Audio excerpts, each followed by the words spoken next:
Ma'am exactly क्या वो बता सकते हैं क्या फ्लाइट का? बाहर से मुझे सुनने में आ रहा है कि फ्लाइट क्रैश हो गया है, मुझे पता नहीं है, मुझे भाई चाहिए बस।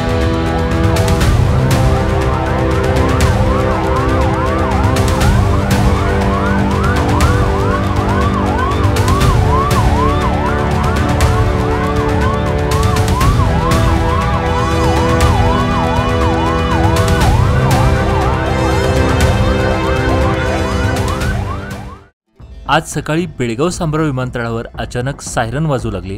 पाठोपाठ धुराचे लोट उठू लागल्याने प्रवाशांमध्ये आणि परिसरात एकच खळबळ उडाली।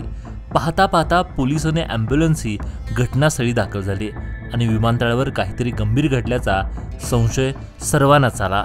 प्रवाशांमध्ये घबराट पसरली होती। सर्वत्र चर्चा सुरू झाली की नेमकं काय झालं। संपूर्ण सांब्रा गावात ही बातमी वाऱ्यासारखी पसरली। मात्र काही वेळातच सांब्रा विमानतळ प्रशासनाकडून असं स्पष्ट सांगण्यात आलं की ही घटना मॉकड्रिल म्हणजेच आपत्कालीन परिस्थितीची पूर्वतयारी तपासणीसाठी करण्यात आलेली कृती होती। ही माहिती मिळताच सर्वांनी सुटकेचा निश्वास सोडला। विमानतळ प्रशासनाकडून हे मॉकड्रिल सुरक्षेच्या दृष्टीने केलं गेल्याचं सांगण्यात आलं।